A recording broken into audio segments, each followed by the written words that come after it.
Take two.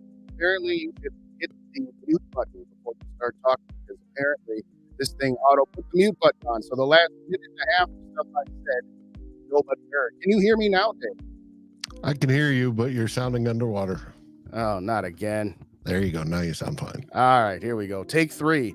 What's going on, everybody? It is great to have you with us. The Minnesota Vikings are going to complete their 2023 regular season today against the Detroit Lions. They have a 3% chance of making the playoffs. They have a 7% chance of having the number 9 overall pick. Yada, yada, yada. It really is. You know, it's funny. It was just a little under a year ago that Kirk Cousins checked down on 4th and 8.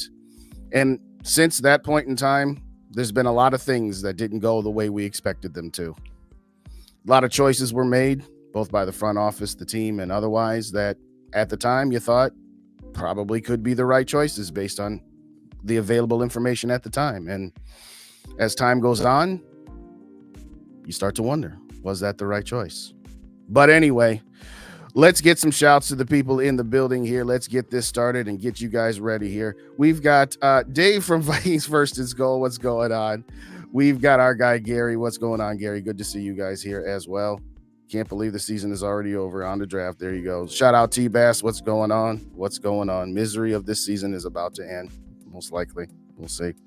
We got my guy, SKOL Mafia. What's going on? JJ for 1,000. Write that down, T-Bass. Hopefully both Jefferson and Addison can get to the 1,000-yard marker here today. What's going on, Gary? Good to see you.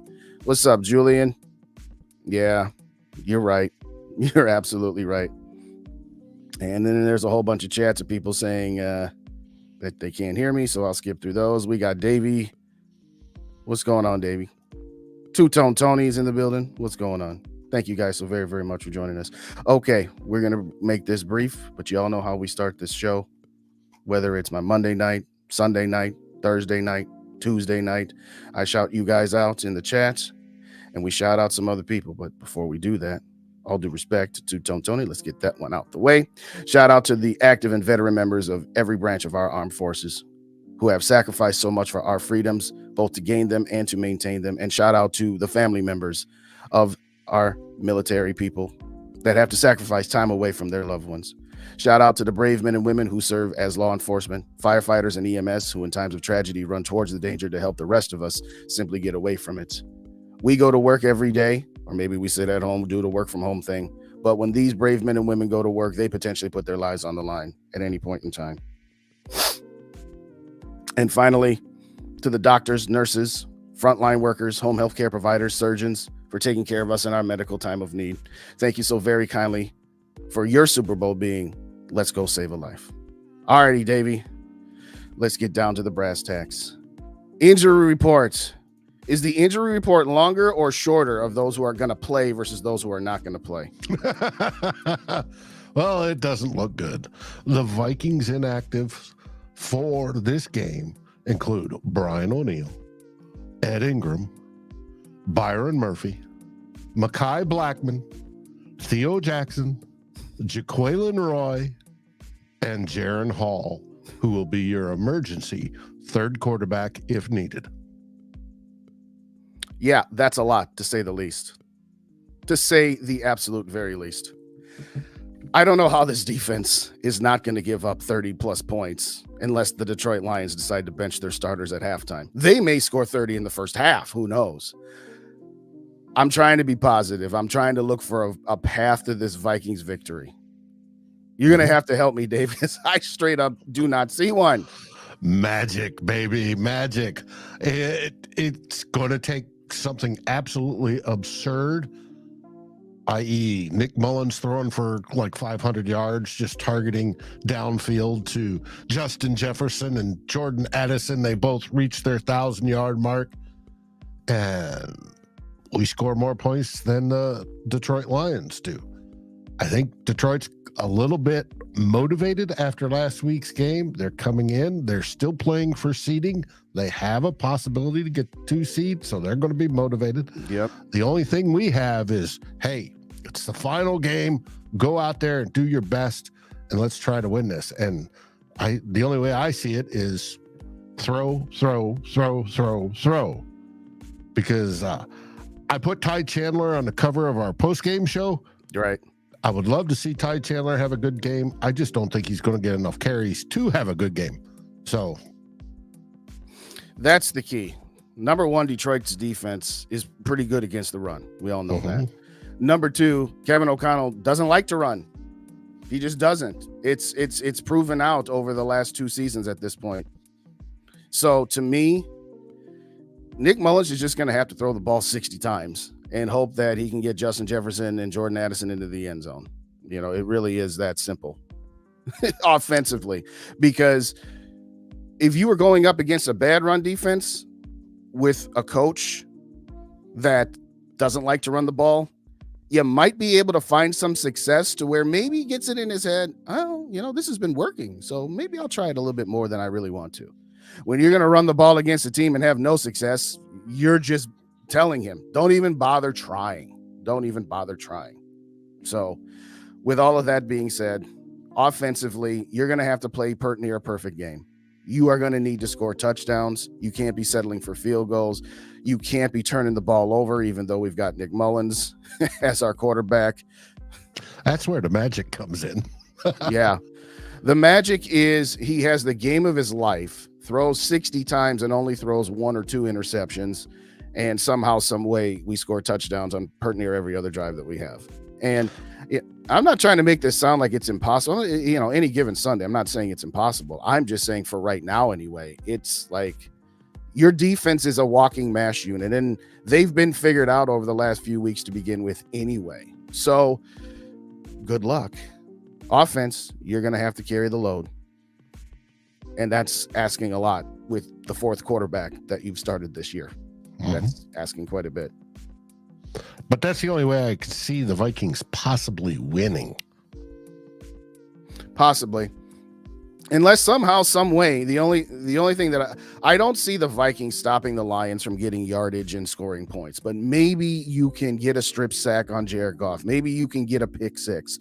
Although, again, with our secondary being the walking mash unit, well, the entire defense, like I said, that seems unlikely. But the reason I say that is difficult for me to get in my mind, because one, you don't want to just rely on strip sacks and pick 6s and scoops and scores because they're so rare to begin with. But this defense has gotten no pressure on quarterbacks for near a month, when at the end of it, there have been times where Flores has brought the blitz and it's gotten them nowhere.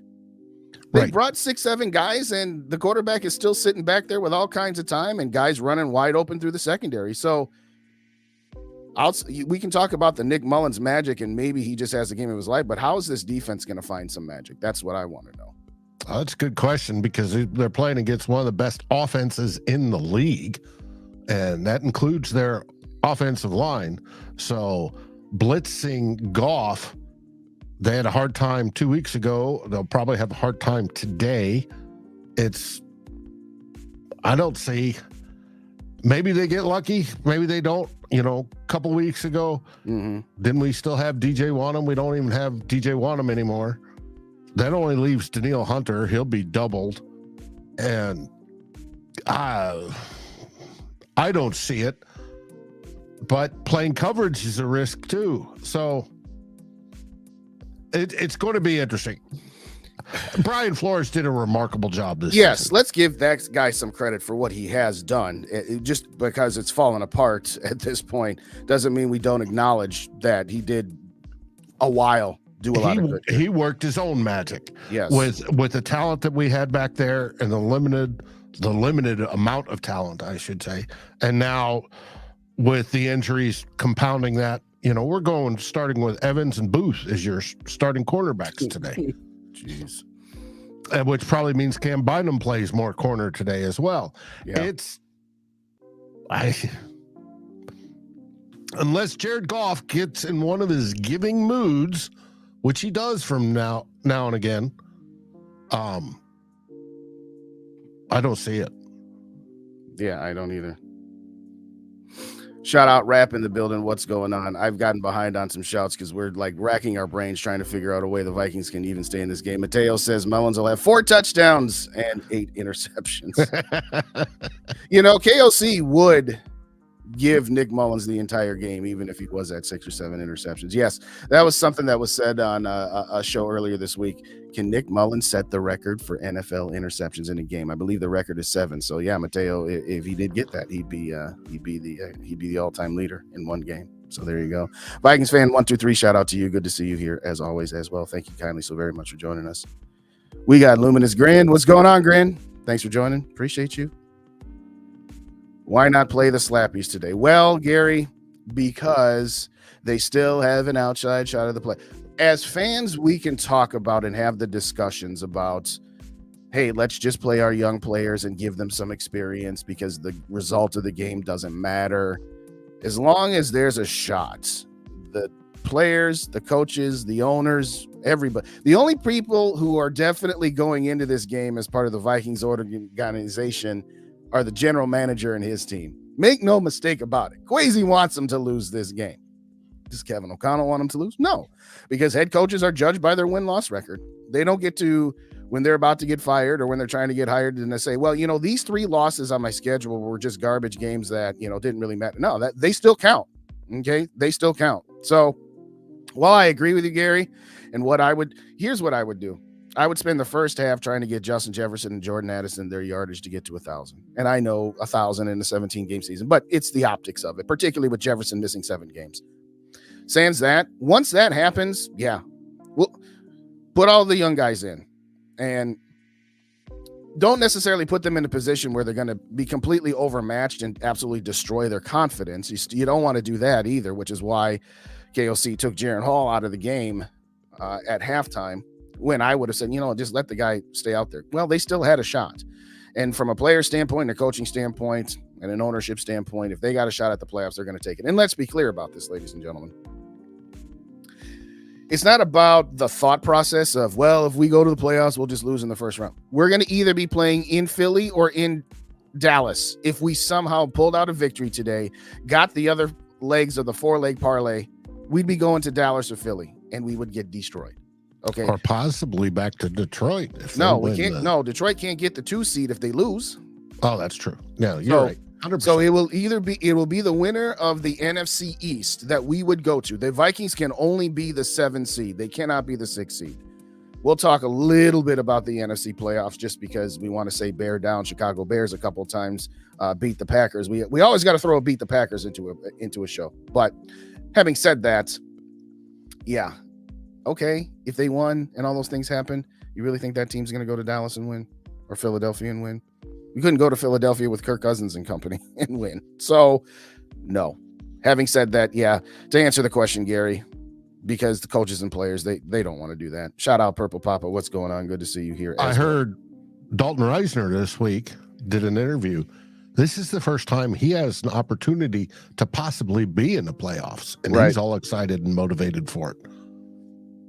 And he's going to be playing his tail off, which is good. That is good. And again, to be clear, it's not that we're hoping for the team to fail. We're just hoping for a result that is beneficial. If the guys play their tails off and are down by 1 point and they do everything they can to win the game, and Greg Joseph makes a game-winning field goal or he misses a game-winning field goal, it doesn't change how the team played and how they looked. The result isn't necessarily indicative of how the team played. Yes, players want to go out there because a lot of players are playing for their next contract on their next team, whether they be pending free agents or whether they be players that are kind of going to be on the bubble come camp next year anyway. Of course, players are going to want to go out there and show out. Nobody's telling them to just go out there and, not try. Nobody's saying that. We're just saying go out there, try, score a bunch of touchdowns, make it entertaining. And at the end of the day, if you don't come away with a victory and that helps you in the long term, okay. But like I said, I can't wait until this game is over, if nothing else, so that we can stop the civil war between Vikings fans of who's a real fan and who's a bad fan, because that absolutely drives me crazy. All the civil war will continue. It'll just shift to quarterback. Yes. Let's talk about the NFC playoffs. Let's just get that out of the way here, because, again, there's only so much we can say in a pregame show. But if you don't already subscribe to Vikings First and SKOL, both on YouTube and your favorite podcast aggregator, do that, because we will have live at the 2-minute warning of the fourth quarter to wrap up the game and possibly wrap up the season, have our final post-game show, maybe, most likely, but not guaranteed. And, of course, tomorrow you'll have the Real 4-0 show, where I'm guessing Tyler is going to have a thing or two to say. I don't even know how this game is going to go, and I'm guessing Tyler will have a thing or two to say. So join us at the 2-minute warning over on Vikings First and SKOL. All right, NFC playoffs. We all know that the 49ers are the 1 seed. It's either going to be Dallas, Detroit, or possibly Philadelphia as the 2 seed. The Lions will most likely be the 3 seed. And the 4th seed will be the winner of the NFC South. Now, what's interesting is if Tampa Bay wins, they're in, and they've got the division. If they lose, then the winner of the New Orleans-Atlanta game will be the winner of that division. I was wrong earlier when I said that the Rams are locked into the 6th seed. Technically, if the Rams lose and the Packers win, that would move the Packers up to the 6th seed. And if you're a conspiracy theorist about the Green Bay Packers, you will know that the Packers will win, get their playoff spot. The Rams will lose because they're not trying, and that they will go to Detroit. And of course, in Detroit season, because, well, that's the Lions thing. It would be the Lions thing, after having a great season and finally winning this division for the first time, for them to be one and done and lose to the Green Bay Packers, who earlier this season, when we beat them, looked dead in the water. But I digress. Again, the Vikings can only be the 7th seed if all of these things happen. So again, they'll face either Dallas or Philadelphia. Obviously, we are all cheering for the Chicago Bears because we want to see the Packers lose. We don't want to see the Packers go to the playoffs there. But your thoughts on where you see the rest of this conference being is how the Vikings are most likely going to be on the outside looking in, Dave? Oh, I fully believe the Vikings are going to be on the outside. Today, I'm rooting for the Bears because I want them to beat the Packers and hopefully eliminate them from the playoffs. That's going to take a couple other things.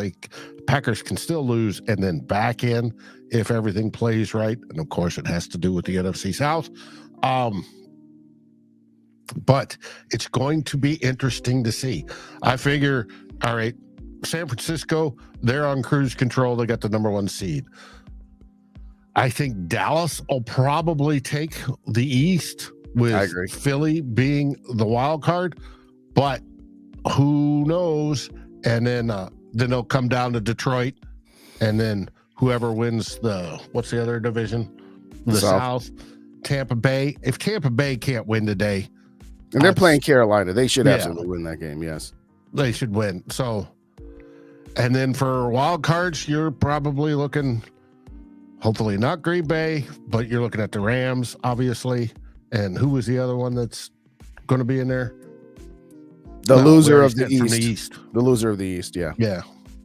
So all I say at this point is what I always say when it comes down to it. Once the Vikings are out, #ABGB. Anybody but Green Bay. Yep. It doesn't matter at this point. People say, oh, I'm sick of seeing Patrick Mahomes win. I don't care. If it's Patrick Mahomes against the Packers in the Super Bowl, you dang sure better be cheering for I don't care if you're sick of seeing Patrick Mahomes win. That's like the same people that said, I'm sick of seeing Michael Jordan win. Like, what? But, that's just me. Having said all of that, Great game as the finale tonight between the Dolphins and the Bills, where the Bills, if they win, will be the number 2 seed, and if they lose, they will be out of the playoffs. Talk about a wide range of That's outcome. wild. That is That's insanity. absolutely wild. And which I still can't. I'm like, how is it that if the Bills lose, they wouldn't get one of those wild card spots? But apparently, with all the permutations, it would not work that way. So. All right. Was it a mistake for the Vikings not to sign Joe Flacco? I think that's looking at hindsight. He was sitting on his couch. He hadn't done much. And I will say that the Cleveland Browns defense is slightly better than ours. So let's take that into account too. That part of the reason he's had some success is because he's playing opposite a great defense. I had that question come in on a comment on a video earlier there, but am I crazy for thinking that's extremely and nobody at the time thought Flacco would do anything. Right. Everybody thought he was washed. Well, put it in the chat. Put your score predictions in, such as they may be. I'm not going to say, do you want them to win or want them to lose? Just put your score predictions in the chat. Dave, I said 38-28 on the Vikings First and SKOL podcast feed with the episode that dropped yesterday. And I said, I think it's going to be one of those where the Vikings are down by 17 and score a garbage time touchdown at the end that makes it close. But I got them losing by at least 10 points. What say you? I could see that. I don't like predictions. They're never right. But I could see the Vikings losing. And if it's a blowout, we might see our friend Teddy Bridgewater for the last time. Yeah. And shout out to Teddy. It's unfortunate that the circumstances went down the way they did. Kind of gets back to what I was saying earlier. This time a year ago, thought we had it all figured out, thought we had all the right answers. We just need to get this defense to average and our offense can take off. Well, even with Kirk Cousins, we were 4-4. Mm-hmm. Okay. So the notion that, if the Vikings hadn't lost Kirk Cousins, it would have been different, but we were 4-4 with him and are 3-5 without him thus far. It's not that much of a difference. There's this roster has so many deficiencies, and last year's close victories covered them up in such a way that it made it look like, we were further along than what we really were. I'm going to spend a lot of time on my next solo show talking about where we've been, where we're going, and where we're at, and the reasons behind that. Spoiler alert, tease in the business. It's not who the head coach is. It's not who the general manager is. And to a certain extent, it's not who the players are. Take that comment for what you want. All right, let me get a couple of shouts here as we got some scores. 34-14. The Raps got the Vikings winning. I didn't see that one coming. I'm guessing he meant Lions. Purple Papa says to the Lions, 38-27. Joker didn't say who. I'm guessing Lions. SKOL Mafia's got us losing by 3 touchdowns. Holy cow. That would just be embarrassing. But Joker did eventually say that. I've got us scoring 7 points to their 38-7, just like the NFC Championship game where it all started before we brought Kirk Cousins into that. Having said all of that, thank you, everybody, for joining us all season. As I said earlier, join us at the 2-minute warning over on Vikings First and SKOL. If you haven't already done so, hit the like button on the way out. Hit that subscribe button and share this with your friends. We are still going to have content throughout the playoffs and the offseason on both channels, so you want to be subscribed and ring that notification bell. Dave, I want to thank you for everything that you have helped me here with the last couple of weeks and for the last however many months. You have helped me grow my channel. You have given me advice as to things to do and all of that good stuff. So I very, very much appreciate you. And we very much appreciate all of the listeners, the loyal followings that we have on both of our pages. Everybody, I know it's kind of a glim note, but that's just kind of how the year has been. Not what we expected. Dave, any final thoughts? Hey, it's Sunday. Let's watch some good football. Hopefully. Thank you kindly, everybody, for joining us. As always, SKOL to the next episode. And being that the elevator probably has bringing us down, go crazy, punch a higher floor. SKOL Vikings, baby. Yes, Dave. What do we say, Dave? We say SKOL Vikings. See you live at the 2-minute warning.